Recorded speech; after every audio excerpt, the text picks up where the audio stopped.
views and opinions expressed in this program are those of the participants and do not necessarily reflect the views of BronxNet or the program underwriters.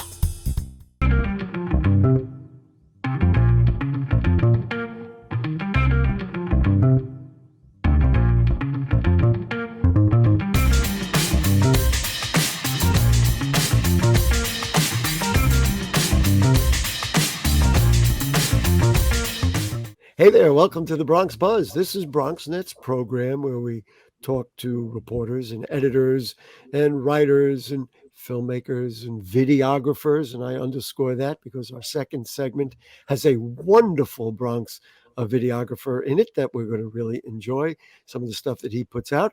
And we do it to give you an idea of who's putting stuff out. And you can get the idea of seeing what they're thinking about and as they put stuff out in the Bronx. This evening, we're going to start our program off with Morgan C. Mullings. It's the first time she has been on our program. She is a writer, a political writer for PoliticsNY. And nice to have you with us, Morgan. Oh, thanks so much for having me. One of the things people say, well, wait a minute, PoliticsNY, there's something familiar. This is the insert that we get in the Bronx Times. So I am really interested in, because we haven't talked about this on this program or any of our programs yet, is the whole idea of the city council. And you wrote about the city council passing the non-citizen voting rights bill, which has been controversial. I mean, I've talked to people, and some people who are progressive thinking are like, wait a minute, I don't know if I like this. So just tell me about your coverage of it, what you learned from being around the people passing it, and where it's at, and then we'll break it down. Yeah, so there's a conversation going on nationally right now, right, about who is a citizen and who is not, what kind of or how much immigration do we want in our city? And what does it mean to be an American? And obviously voting rights are at the center of that conversation.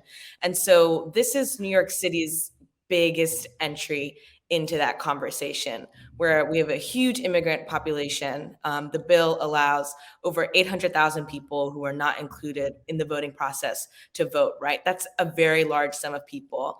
And so New York is saying, well, we have this big sum of people that considers themselves Americans, yet this quintessential American right, this amazing thing that we do where we get up and we go to the polls and we vote, they're not participating in that. And so they really, they're kind of the black sheep in the conversation in terms of deciding to put forth a bill that says we want non-citizens to vote, because across America right now, what's happening is states like Florida, Arizona are putting out bills specifically making sure that only American citizens can vote. So that's really what this bill and the conversation around it is about.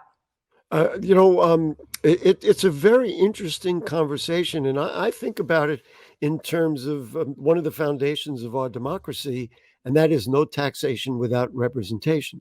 So if you are an immigrant but have not achieved citizenship status, you could be working, and there many people are working and paying taxes, and yet you don't have a say in how that goes. So that would be, to me, one very large argument as to why people should be allowed to vote, because they're paying the fare.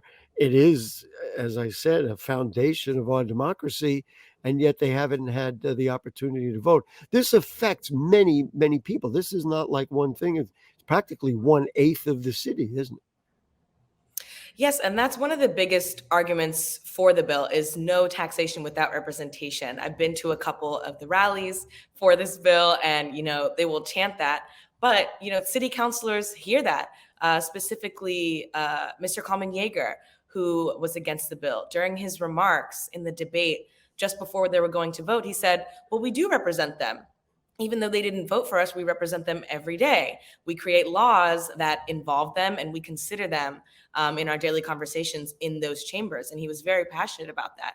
And so there are really strong responses to that as well. I got to tell you that doesn't wash with me, and it wouldn't wash with those who threw the tea overboard at the Boston Tea Party because they said we want the opportunity to vote, and it's presumptuous of that council member to say we represent them, but we don't hear what they have to say, or we don't, I don't go for that particular argument. Right. Personally. Well, you have to ask yourself, who are they going to listen to first if there are two people in front of them? The person who's about to go to the ballot box next November, or the person who can't? Right, it's most likely going to be the voter, people who are able to donate in their district. So as I said a moment ago, I talked to some people who are generally progressive thinking, and they said, wait a minute, you got to be a citizen to vote. And that is also a compelling argument. To me, the biggest issue is that gaining citizenship has not been an easy process. And there are many people who now will have the right to vote who would like to be citizens, but it's been a difficult step process to get there. Yeah, absolutely. We were just talking earlier about Mr. Ruben Diaz Sr., right? From the Bronx himself. And he was very public about being against this bill, yet he is a fervent DACA supporter. He supports the rights of DACA recipients, and he's been very public about that, yet he was very firm in his belief that you should be a citizen to vote. A new council member, Anna Vernikov, who was just inaugurated. She did get to vote on this bill. She's also an immigrant. And she was able to acquire citizenship on her own time and became a lawyer. And she spoke about that during the debate as well. And she was against the bill as well. She said, I got my citizenship. And she believed that citizenship is intrinsically tied to voting. So while there are so many, and I really want to stress that there is a lot of immigrant support for this bill and non-citizen support for this bill, there are some New York citizens who are from other countries who say, I'm an American because I took the test. Now, not everybody has the same resources. Not everybody speaks the same language. Absolutely. This is something that, of course, Congress has to deal with. And unfortunately, they've got many things ahead of this particular concept. Yeah, I'll tell you, I saw Adonis Rodriguez on CNN after this bill passed, and he's, it was very interesting. It was highly politicized. He said, you know what? We're looking at, Georgia and Alabama and all these other places that are limiting the rights of people of color and others to vote. This is our way of saying, you know what? We're going to balance the scale. I thought, right or wrong, I thought that was an interesting point to say, well, wait a minute. If they're going to make it harder for people, for people of color to vote, then we're going to say in New York City, we're going to make it easier. Yeah, that's definitely, he was very passionate about that, especially on the day of the vote. He was really harping on that point that other people may say this about Dominicans, Puerto Ricans, West Africans, but this is what New York says. However, when you talk about balancing the scale, right, I want to bring that number back in, 800,000 people. That is a huge number. What has to be kept in mind is that such a large number of immigrants in New York, making this kind of decision means that some neighborhoods are going to go from blue to red and vice versa. Some neighborhoods are going to be completely overturned politically. And on the flip side, there's a little bit of research out there from the Brennan Center for Justice and a couple of other places that show that even when non-citizens get voting rights in other cities, it doesn't necessarily always increase turnout. And so on the flip side, it may give this wonderful responsibility that some people are not sure they want to participate in. And so though New York is taking a huge stance, it's extremely hard to see in the future how that's going to play out. That's fascinating that you said that. I was thinking about voter turnout when you mentioned the number 800,000. The winning council races get 3,000 votes, 5,000 votes. If that voting block were to come out, they could really influence. In fact, I've been reading a lot about potential challenges to longtime council members by progressive people. This could be the opportunity to get them in. One final kind of line of questioning I want to ask about. This is also very fundamental. Voting rights and voting bills come from up in Albany. And there is a constitutional question as to whether or not the city has it would be like the city to change the funding formula for education. That comes out of New York State. Whether or not, the city council can, put a stake in the ground in this case. Do you have thoughts on that? I mean, is this going to come up? We're going to have state legislators on Bronx Talk this week, so I'll ask them. But what are your thoughts? Yeah. It absolutely will come up. Yeah. So not only is there serious opposition from some city leaders and some immigrants in the city, but at the state level, the New York State Republican Party is ready to take legal action. They held their own press conference, and though it was a huge party on the day of the bill passing, there is a bit of a dark cloud over that, and that is the legality. Now, in the state constitution, which the New York GOP is arguing, it does say that citizens have the right to vote. But if you ask Mr. Udanis Rodriguez, he says it doesn't say only. And so though voting rights come from the state, they also come from the federal level.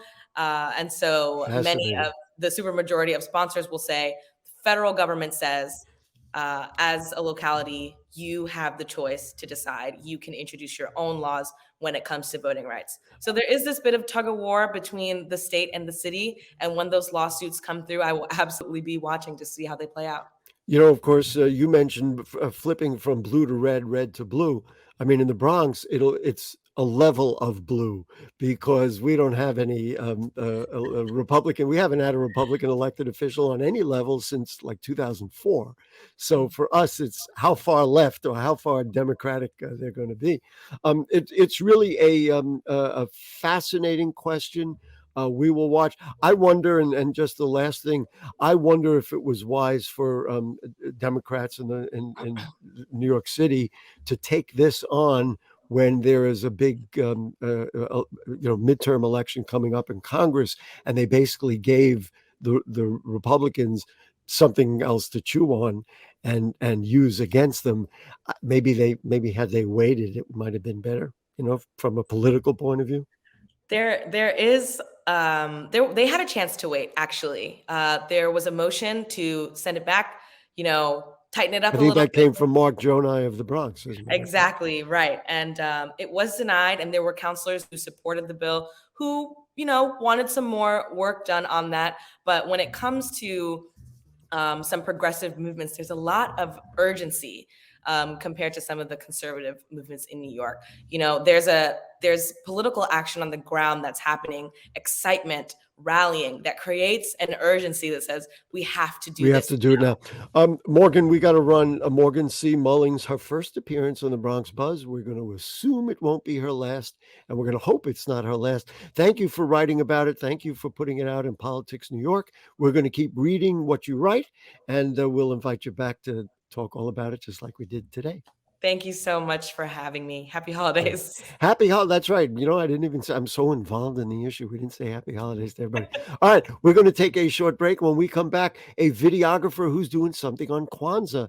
Fantastic video. Don't go away.